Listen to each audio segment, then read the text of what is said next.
प्रेमाची गोष्ट या मालिकेच्या 10 नोव्हेंबरच्या महा एपिसोड भाग 2 मध्ये आपल्याला पाहायला मिळणार आहे. मुक्ता सागरला सांगत असते, ऐका ना सागर, म्हणजे सावनी बदलले असं मला खरंच वाटतं. सागर म्हणतो, तुम्हाला सगळ्या जणांवरती विश्वास कसा हो बसतो? यावरती मुक्ता म्हणते, मी आत्ता आईकडे दिवा लावायला गेले होते ना, तेव्हा मी त्या विंडोमधून पाहिलं. सावनी अजूनही बेंचवरतीच बसलेली आहे. ती आपल्या सोसायटीच्या बाहेर सुद्धा गेलेली नाहीये. सागर म्हणतो, नको जाऊ दे ना, हे तिचं नवीन काहीतरी नाटक असेल.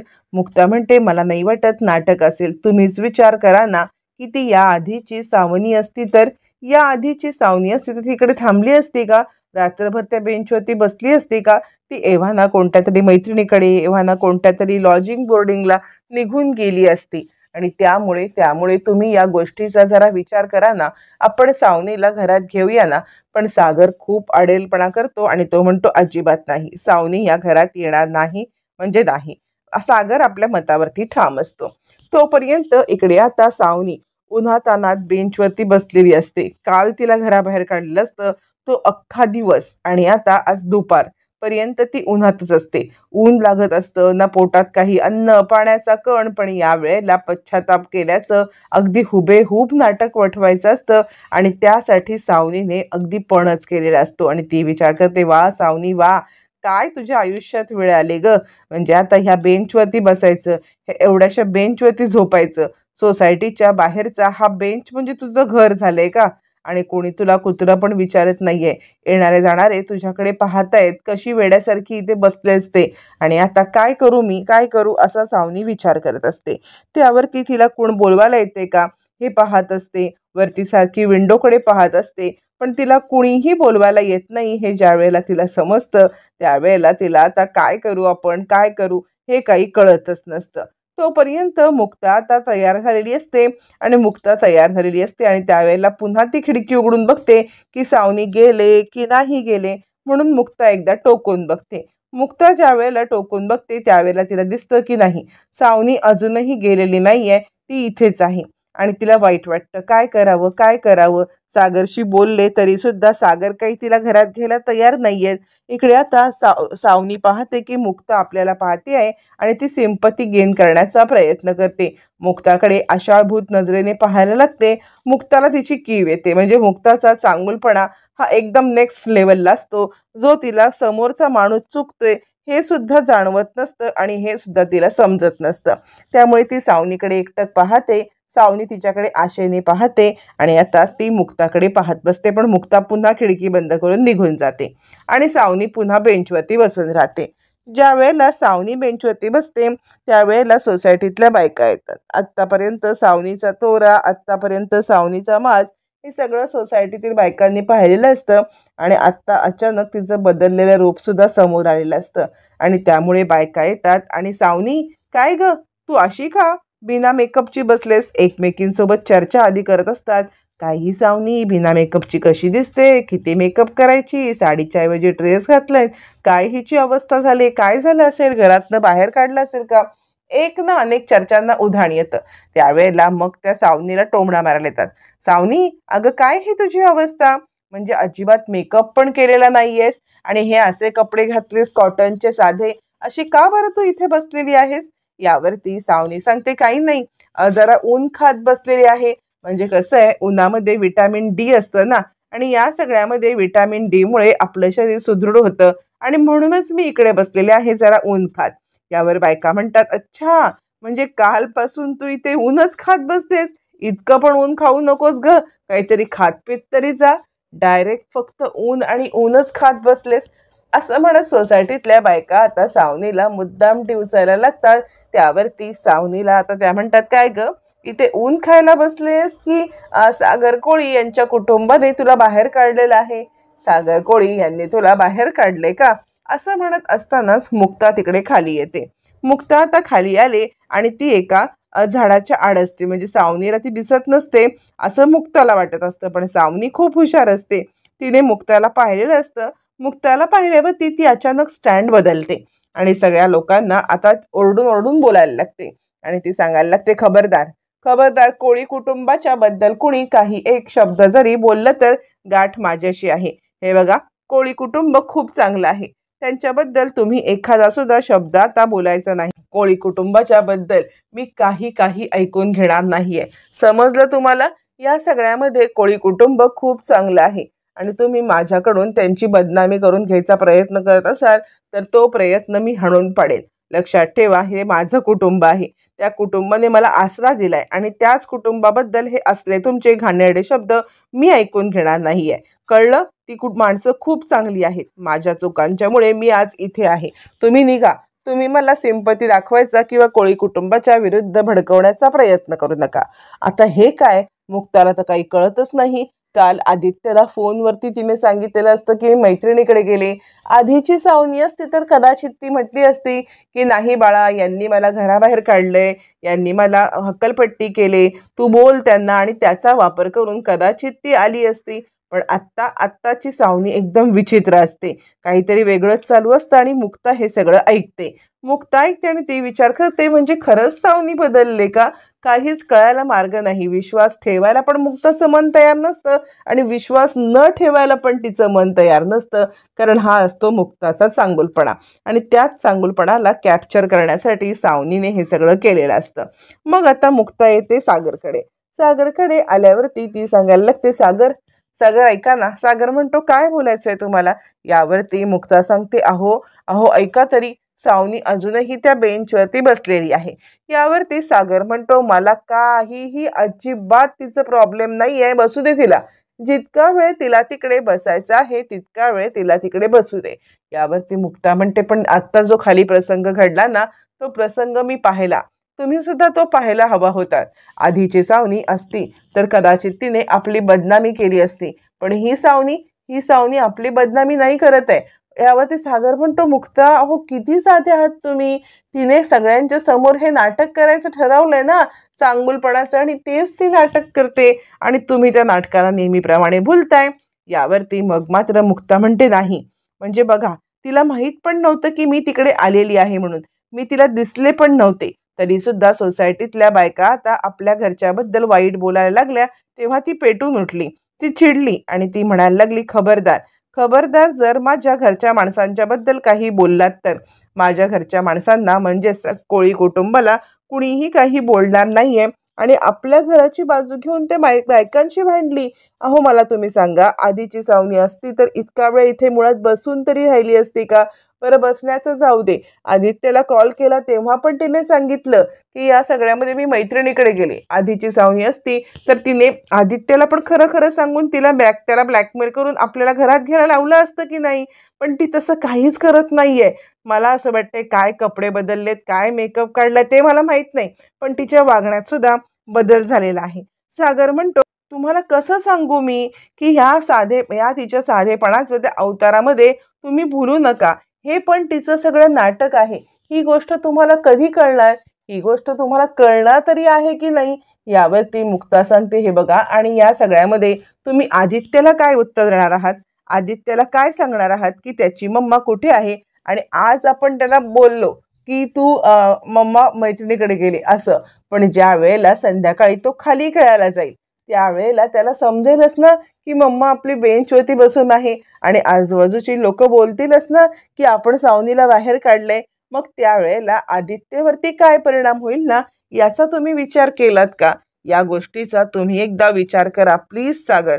मी जे काही बोलते ना त्या गोष्टीचा तुम्ही विचार करा.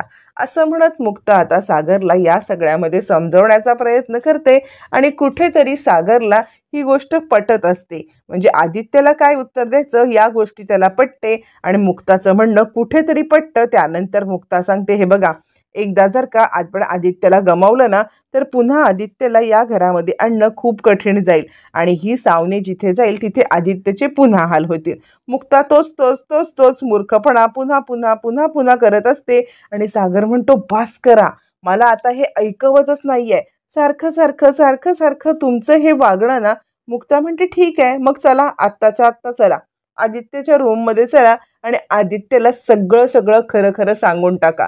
त्याला सांगून टाका की तुझ्या मम्माला मी घराबाहेर काढलेलं आहे आणि तिला मी कधीच घरामध्ये घेणार नाही. आणि यावरती आदित्यची काय रिॲक्शन असेल ती बघून घ्या बरं. चला असं म्हणत मुक्ता सागरचा हात धरते आणि त्याला ओढतच आदित्यच्या रूममध्ये न्यायला लागते. त्यावरती सागर म्हणतो, बास करा, जे तुम्हाला करायचे ते करा, जा, जे तुमच्या मनामध्ये आहे ते करा, तुम्हाला सावनीला घरात आणायचं आहे ना, ते आणा आणि काहीही करा.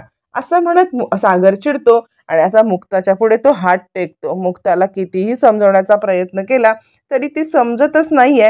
हे कळाल्यावरती सागर तिला आता म्हणतो, जा, तुम्हाला काय करायचं ते करा.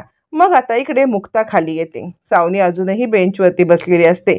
आता मुक्ता आवाज देते, सावनी. सावनी म्हणते, मुक्ता, तू मला आवाज दिलास की खरंच मला भास झालाय?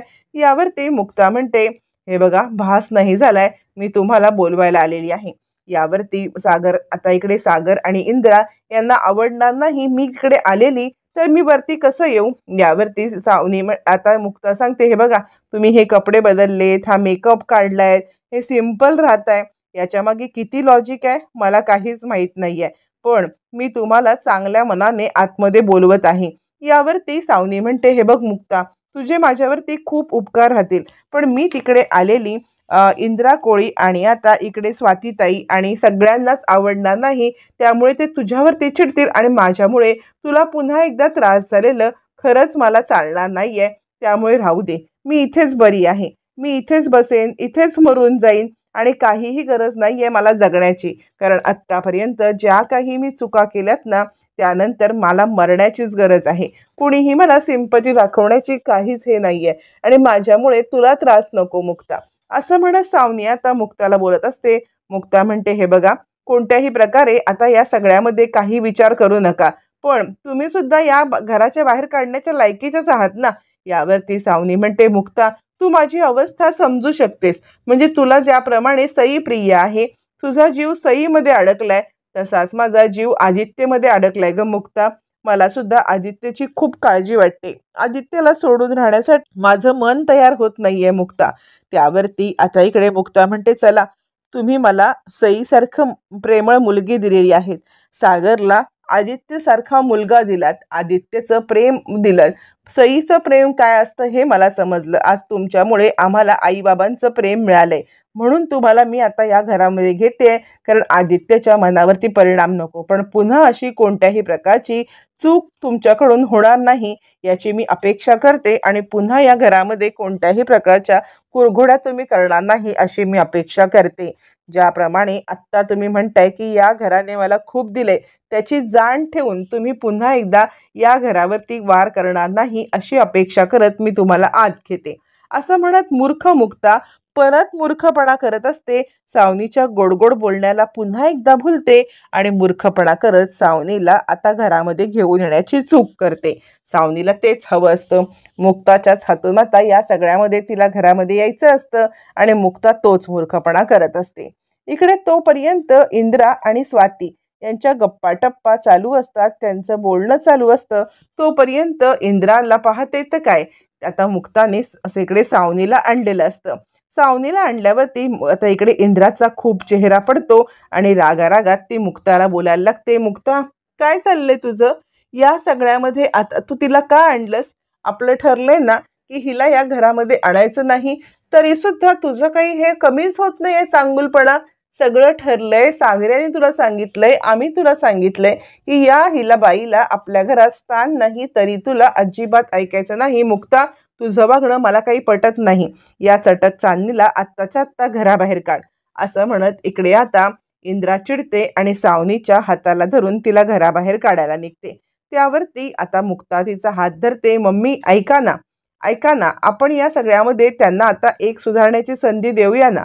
त्या एकट्याच बेंचवरती बसल्या होत्या, त्या बेंचवरती बसून कालपासून त्याच बेंचवरती आहेत, त्यांचा संसार एका बॅगेमध्ये छोट्याशा भरलाय आणि त्या तिकडे बसलेल्या आहेत. किती काही झालं तरी यांचा आपल्या कुटुंबासोबत संबंध आहेच ना. यावरती इंद्रा म्हणते, हिचा आणि माझ्या कुटुंबासोबत संबंध अजिबात नाही, हिचा माझ्या कुटुंबासोबत कसलाही संबंध नाही आहे. मुक्ता, तू या सगळ्यामध्ये हिला पाठीशी घालू नकोस. यावरती मुक्ता म्हणते, असं काय करताय? आदित्य आहे, यांचा मुलगा आदित्य आपला कुणीतरी लागतोच ना, आणि या सगळ्यामध्ये जर आपण ह्यांना असंच घराबाहेर हाकलून दिलं, आदित्यला आपण काय उत्तर देणार आहोत? थांबा सावनी, असं म्हणत मुक्ता तिला थांबवते. त्यावरती इकडे आता सावनी म्हणते, नको मुक्ता, मला माहिती होतं की मी या घरामध्ये आले तर हे असे वाद होणार आणि माझ्यामुळे तुला 4 गोष्टी ऐकायला लागणार, त्यामुळे मी जाते इकडून. मुक्ता म्हणते, थांबा 1 मिनिट. असं म्हटल्यावरती इकडे आता इंद्रा म्हणते, मुक्ता, तुला चांगुलपणा दाखवायचा इतकीच हौस झाले ना, तर हिच्यावरती हा चांगुलपणा दाखवू नकोस. ही बाई त्या लायकीचीच नाही आहे की हिच्यावरती आपण चांगुलपणा दाखवावा. डोळे उघड. आत्तापर्यंत तुझ्या आयुष्यामध्ये तुझा संसार तोडण्यासाठी, तुला हे करण्यासाठी किती हिने प्रयत्न केलेत, काय काय कारस्थानं केलेत ती आठव. ती आठवलीस ना तरी तू ह्या बाईला घरात घेणार नाहीस, कळतंय तुला मुक्ता? यावरती मुक्ता म्हणते, मम्मी, मागचं सगळं आठवत बसण्यापेक्षा आपण ना हिला माफ करूया. यावरती इंद्रा म्हणते, ही माफ करण्याच्या लायकीची आहे का? अगं, ही आत्ता सुधारले असं ही नाटक करते, पण काही वेळापूर्वीच हिने आरतीला जाऊन सांगितलं ना की लकीचं काय आहे. लकीचं लग्न मोडण्यामध्ये, घरामध्ये चोरी करण्यामध्ये, तुला त्रास देण्यामध्ये, तुमचा संसार मोडण्यामध्ये, तुझ्याविषयी आदित्यच्या मनामध्ये विष पेरण्यामध्ये हिने कोणती कोणती कसर सोडलेली नाहीये. मीने हिला काय घरात ठेवायची नाही. तुला जरी काही चांगुलपणा दाखवायचा असेल ना तरी हा चांगुलपणा मी दाखवणार नाही आणि तुझ्या या चांगुलपणाला मी आता भीक सुद्धा घालणार नाही. चल सावने, चालती हो. असं म्हणत इंद्राने आपला स्टँड घेतलेला असतो आणि इंद्रा चिडलेली असते. आणि हे बघ, सागराला सुद्धा हे तुझं वागणं काही आवडणार नाहीये. सागराला जर का हे समजलं ना की तू हिला घरात आणलेस तर त्याला सुद्धा राग येईल.